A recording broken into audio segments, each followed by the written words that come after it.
like to turn a whole bunch of lights off because there's so much glare. Yes, and it looks like I have zero color whatsoever. You know what? Me too. It's all right. We're pasty babes. Look, my jacket matches our flesh. Yeah, it really does. Oh my God, it does. See, it's so bad.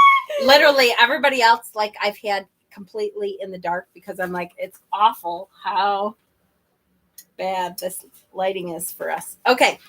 So, hi, everyone, by the way. I'm very Irish. I don't know what to tell y'all. Yes, we're very Irish, yes.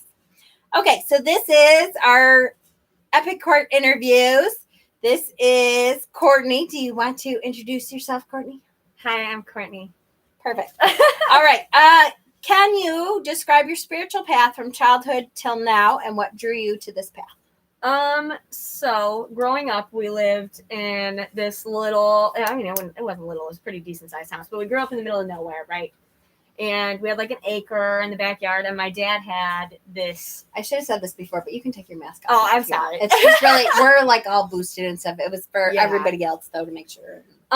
So we my dad had this friend named Brian, and Brian's girlfriend at the time, Sabrina, would like come over, and Sabrina was like one of those, I'm like, I do witchy stuff. I'm going to play with a Ouija board women. So yeah, growing up, we did like stuff like that with her and fucked that house up. That house is so bad right now. And my godfather was Native American, Mexican.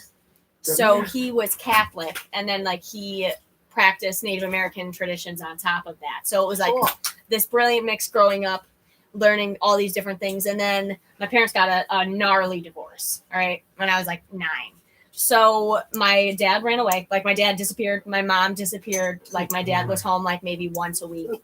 And we eventually lost the house. So we moved in with my mom. And then my mom chose her now husband over me at the time. So I left. I ended up hopping houses. Like I was living with family member after family member after How old family were you then? member. Probably like 15. Wow. We'll have to go through it share sometime, because I had a very similar thing happen. My mother decided when the divorce happened, she was going to move in with her boyfriend and told me to find someplace to live. Yeah. So it was really hectic, right? Yeah. So I'm like hopping houses, but it was like everyone that I was living with was so much different from someone else that I like learned how to nitpick at certain perspectives. So like now when I look at things, I like a mechanic, you look at an engine from 4 different aspects. You don't look at it from just the top, right? Right. Mm-hmm. So I picked up on that. I lived with people that weren't necessarily, like no one that I had lived with practiced anything aside from Christianity. We grew up very Christian. My dad always wanted us in church.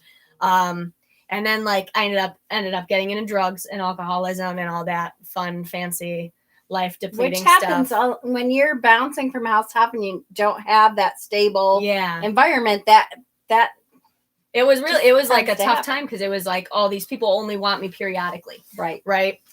So then I was like really drawn to nature my whole life. I've always been taking photos of everything. Like I've always been a big outdoorsy person, hunting, all that fun stuff. And I remember when I got pregnant, I moved out of, we lived in a trap house, right? We did a lot of that stuff. So we moved out of the trap house when I got pregnant. And then after I had Rain, I left her scummy dad. I hope that go live. left. So I left him, and then I started like learning about different religions because I had bounced between Christianity and like Buddhism, and then I tried to be like vegan and all this other stuff, like trying to I tried a lot of different stuff. Who you are. Yeah. So then I met my most recent ex-boyfriend, and I started like studying different herbs and everything once I got the house up here in Barrie. And that rolled into like me learning about crystals and different like history aspects. And then I started buying crystals, and now I'm like $7,000 into crystals, but it like slowly just took off. And it was like, earlier, like you were talking about the synchronicity aspect of things. My synchronicity aspect of things was my godfather. He died when I was 7. And then I realized that I was like buying crystals for no reason. Like I was just buying crystal. Like I would see it and I'd be like, I want that crystal. Well, he showed up with that crystal, and now the crystal's sitting on my ancestor altar, and we use that with him. So I think that him being, because Catholicism and paganism are like adjacent. Yeah, they're right very next to much. each other. Yeah. So I was like, maybe this whole time, I haven't thought about the man since I was literally like 7, since he died, right? So I was like, maybe this all links up. Maybe he was drawing me out to this, Right. to the bigger picture. Love that. Love that. Describe your unique current path and what practices you do to help define that path. I don't think I have like a specific path that I stick to. Mm-hmm. I just kind of try a little bit of everything. I do like that morning thing where I'm sitting there and I just like look out the window every morning with my coffee. I do that every single morning of my life. I've been doing that since I was like a little teeny boppa. Since like my parents started like arguing, I've been doing it because it's like an escape. So now it's like habit. Right. So I'll look outside and the me time. Me time, and it's like I get to live in that present moment, and that I feel like is the most important basis in my mind. Good. Yeah, so good. And I'm a big water person, right? So like, bath time. Oh, don't talk to me when I'm in my bath. Right. What challenges have you experienced on your journey? I did lose a lot of it. Like, after I had like a clairaudient moment at RK's dad's service, and I was like, whoa, what? So I backed up like a lot. Like I was like, oh my God. And then I went through like this is weird as fuck moment. Like I was like, why out of all the people would he come to me and not like I barely knew the man, right? So I got scared. I backed up, and then a bunch of shit started happening in the relationship and at home and all that. So I just stopped. I stopped a lot. And then I just actually started getting back into everything recently. Like I just started opening back up, and I was like, it's time to sit down and have your morning coffee, Courtney. So nice. Yeah. So it was a fear thing. It was okay, this is too much for me to handle. I'm gonna block it for a while. Yeah, it was like I set a wall up, and then I was like, you can't put a wall up if you want to grow. If I want to grow past that wall, I have to take some of them bricks down and step on them. Good job. Good job. Describe the deity you do, if any, and do you have like daily practices, weekly, monthly, that help you stay in touch with those deities? I work with Odin and Freya and Scotty. I did try working with who was it? It was Artemis, I think it was, for a little bit, but Artemis was like, fucking bitch. But Odin, I remember like I started working really heavy with Odin, and then like in working with Odin, I'll light a candle and I'll sit there and I'll just talk with Odin's candle. Because I feel like Odin wants that communication level. Odin wants to know what I know so he can teach me more, right? So I'll sit there and just light a candle, and I light Odin's candle at the same time I do my ancestors' candles. Nice. Everything I do with my ancestor altar, Odin is always there as like if I can't find a source of energy or something to pick up on, Odin's going to help their communication come through stronger. So the access, go between. Nice. So Odin's always there for that. Freya, I remember I was doing like a meditation with all my candles for Odin, and Freya came on a boat. She was like, yo, what's up? And I was like, whoa, what are you doing? So then I made a Freya candle, and that I light with Odin every once in a while. I'll light it if I like feel like I need a moment. If I need like a feminine power moment, or I need a regaining moment, I'll work with Freya and go forward. I'll light her candle, talk with her for a little bit. And Scotty just showed up last winter. Scotty like peeped a little bit, like she was there, but like she was like, take your time. And then this year she was like, okay, it's time to work. It's time to get your shit together. I remember you did the reading for me on the YouTube, the big reading that you guys did. And you talked about how like the spirit guidance is there, but it needs to push me there. And then Scotty was like, boom, bitch, here I am. Yeah, it's funny. Yeah, she kind of did that with me too. Yeah, I loved it. That kiss that I was talking about, that frostbite kiss, that is such a real vivid moment for me. Yes. Your writings about that, I know that you're like, no. You really hit a lot of things for a lot of different people, not just me too. Do you have daily practices that help you stay connected spiritually in general? I just randomly start connecting at this point. Like, I don't even know what's going on half the time. Like, I'm like, why? Like earlier, like you're just sitting here talking, and I was like, I'm connected to the ground for no reason. Like for no reason. I wasn't attempting to. I just randomly connect. But I'll go through and I'll connect every once in a while. And then I'll do like a tarot reading. If I don't do a tarot reading on a daily basis, I'll try to do it on a weekly basis. So that way I can keep up with what's going on. I just do like a general reading, like what does the spirit want me to know, right? Type deal. Good. And I'm a big water person, right? So a big part of my practice is literally I'll do like a cleanse, but I'll do like a whole body, like I'm trying to take a bath, ritual bath every time. Oh, Hexen sent me this milk bath thing. Primo. Nice. Nice. It was beautiful. Nice. Do you have a favorite tarot card? I think High Priestess and the Hermit are my favorite cards as of right now. I don't know a lot about tarot. I know a lot about tarot to know that I don't know a lot about tarot. Does that make sense? Okay. Yep. Absolutely. Like I know so many cards, but not all of them. Like we're getting there. But the Hermit, after last year and seeing how the Hermit really played out for me, became a big, it was the whole year of my life. So that's a really significant card now. And every time I see it come up in a reading, I'm like, fuck her. There it is again. Yes. I love it. Tarot deck. Do you have a favorite tarot deck? My favorite tarot deck is the Golden Tarot Wheel. What is it? Golden Wheel. Yeah, something like that. Yeah, I know exactly which one you mean. Yeah. That one is my favorite one. That's a good one. I love that. Very that Norse, that one. Yeah. Do you have a stalker card that keeps showing up for you? I don't have a stalker card. I have the cups come up a lot. So the cups attack me. That's funny.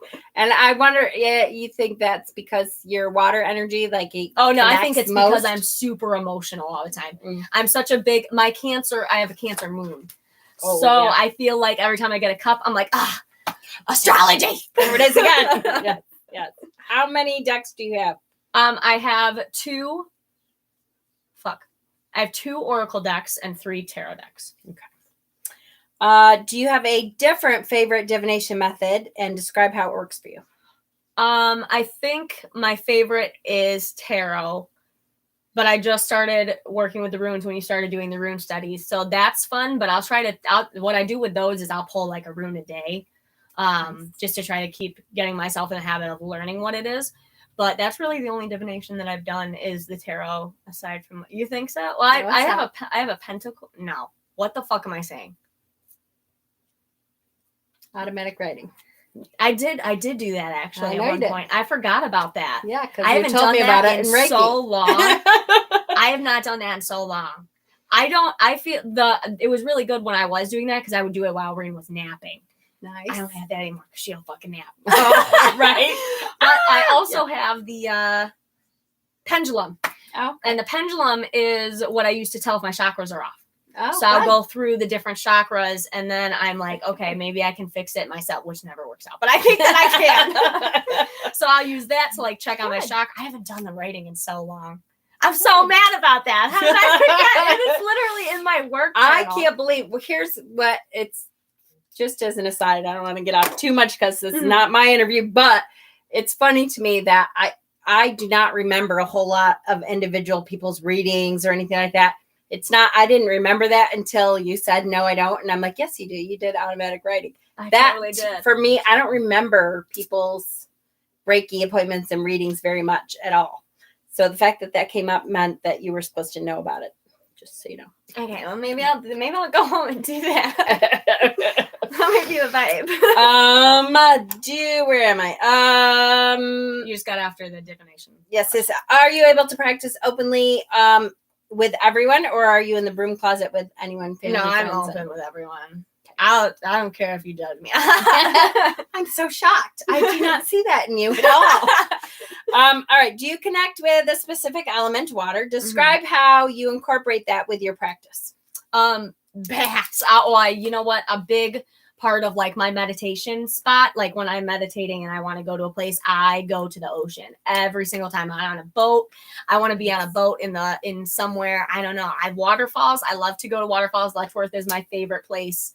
Everywhere that I've been to, Letchworth is my favorite aside from the ocean, but I can't escape to the ocean like Mikey can because he lives in Massachusetts. But anyway, right. So I love going to Letchworth and that's another thing is like deity is I want to take deity and go to Letchworth and try to find them there, because I feel like that is such a glorious place. With they have the golden eagles there, they have the ravens there, they have the water, they have the moss, everything there. Oh, it screams for me. I love that place. It's my favorite. There is. Hold on, I gotta write this so I remember. Take everyone to. We should totally do that. I want to go camping there really bad too, because there's no light. So I think we should do field trips when the better weather comes. There's like my favorite place is on Lake Ontario, down past Sodas, kind of. So there's some things, like I'm sure everybody has this spiritual connection to places somewhere. that we should go to Letchworth for you. We should go to this place. That would be so cool. I'd love that. I think that would be good. Yeah. We'd be able to pick up on everyone's energy. Yeah, right? And to feel the different energies. You can tell, like, because I've been to Letchworth, I see that you would connect with the certain things at Letchworth and stuff, and I can feel that connection too.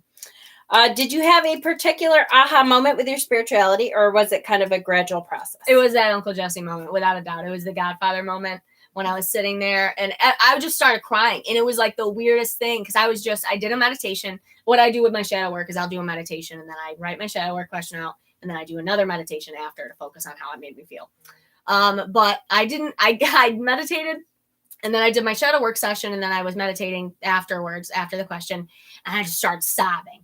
The whole question, the whole answer was about him. And I had no idea why. Like, I couldn't figure. And then I was like, wait, oh my God, he's been there the whole time. So now I'm like reaching out to my aunts and stuff, because I was 7. So I'm like reaching out to them about it. And they're like, oh, Uncle Jesse loved going to the wildlife refuge and seeing the eagles and loved Letchworth. And I was like, oh, you're fucking kidding. That's so cool. It was such a crazy, and it was like, I was so connected. And he wasn't related to us on any form of like actual blood relation, but it was a crazy connection that I had with that. Love that. Yeah. Okay. Obviously you feel drawn to crystals. What do you have any in particular that you work with regularly? Labrador. It's my favorite. It is hands down everything about it. Like brings in the Nordic ties that I'm with, because it's so reflective. And then we've got grounding, which I could ground all day. I could ground my life away.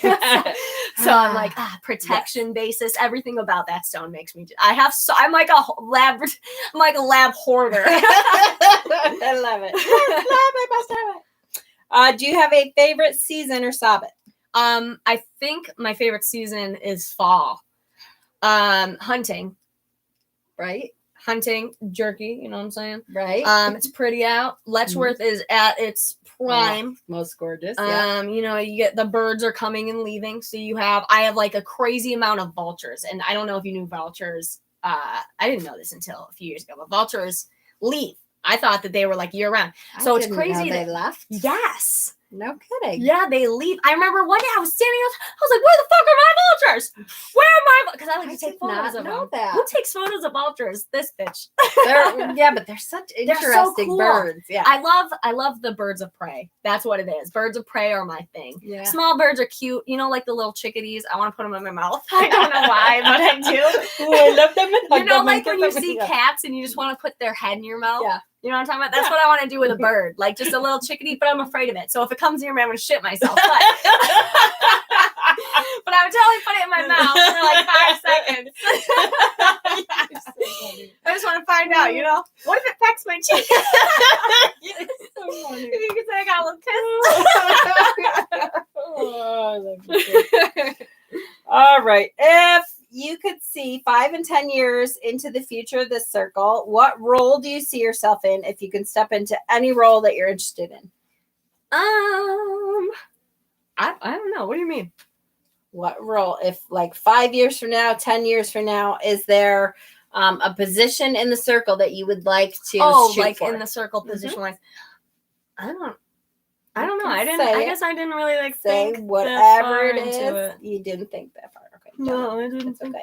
I was just like, damn, I'm part of this thing. That was as far as my thinking went. So cute. You are a very here and now person, so I can see that. Yeah. Staying in this 5 and 10 year future jumps, what would you like to see the circle doing for itself and the community at large by then? I never think community. I always suck with that. That's okay. I do want to see everyone expand and grow into where they want to be. I do like the aspect of growth because I feel like there's a lot of stuff because you can learn from everyone. It's not, and since there's so many different paths, it'll be able to help everyone pick up on certain things. I think that it's a great opportunity for everyone to learn. Absolutely.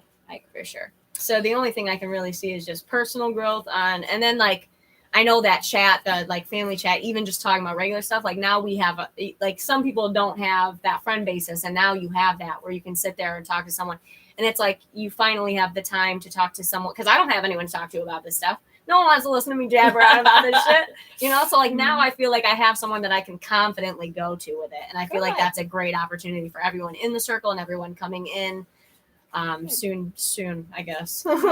Eventually, yes. Yeah. Name one thing that you currently are interested in learning about in our circle. I've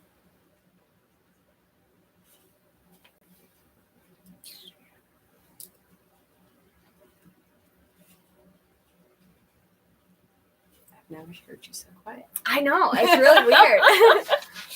I don't know. I think I'm most excited to be able to figure out how to manipulate energy better. I feel like a big thing about being here is being able, because once you leave, you are the energy and you can't manipulate it anymore. So I think a big part of being here in that moment is learning this is the energy, this is how I can manipulate it, this is how I feel it before I become that energy. I'm going to take in as much energy as I can so that way when I am that energy, I fill the room, Good. That's good. I like that. That's a good, there's some good exercises that we can do to help you with that too. Name one thing that you're interested in teaching or mentoring others about in our circle. Remember that you do not have to be an expert in any subject to teach and grow in that subject with other people. I feel like my biggest subject is writing.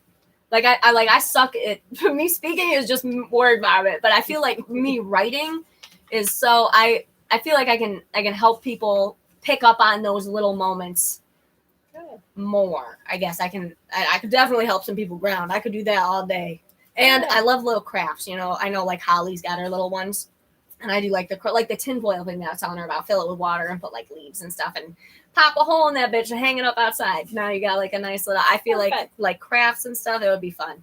I like it. Yeah, absolutely. I'm excited about your blog thing too. I really am. I know. I have to do that. I have to get a laptop or something because no way am I going to type on my phone all day.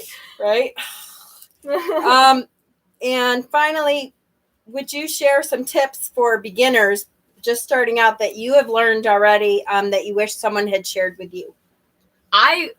I wish that I had known to be grounded before I started fucking around with shit. Here I am, and my energy's all over the damn place, and I have no idea why. I'm I don't know what's going on. I'm just trying to focus on one thing. My energy's way the fuck over there. I had no idea what was going on. So I wish that I had learned how to ground properly. And then going in, I wish sooner that I had started meditating before picking up on anything. I wish that I had meditated more, because meditating more has helped me be able to focus on what's going on and really dive into it rather than I'm such a scatterbrained person. I feel like I need that meditation prior to anything going in. So that way I know what I want to pick up out of things and I know what to look for. Good point. Very good. And absolutely, I can definitely see that. Meditation is such a big part of things. And everyone meditates a little bit differently, and not everyone has to meditate in silence and all that stuff, but it teaches you focus and stuff. So I try to meditate at least 10 minutes a day, at least.